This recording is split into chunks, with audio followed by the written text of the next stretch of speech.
ان لوگوں کے سامنے کرنا چاہیے جو آپ سے محبت کرتے ہیں، وہ خوش ہوں گے۔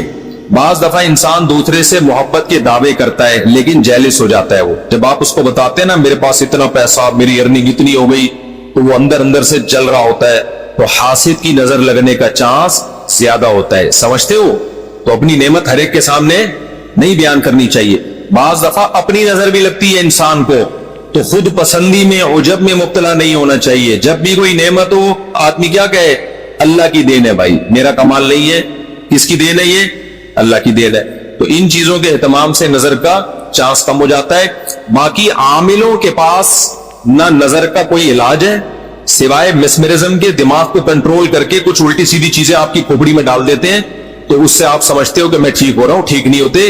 آپ مینٹلی تھوڑا سا کیا ہو جاتے ہو؟ مطمئن ہو جاتے ہو، اور ان کا اپنا دماغ بھی خراب ہوتا ہے، آپ کا بھی دماغ خراب کرتے ہیں، سمجھتے ہو؟ اچھا، میں جب عاملوں کے خلاف بولتا ہوں لوگ کہتے ہیں یہ 2 نمبر عاملوں کے خلاف ہے، بالکل غلط بات، میں 1 نمبر عاملوں کے خلاف، یہ ذہن میں رکھ۔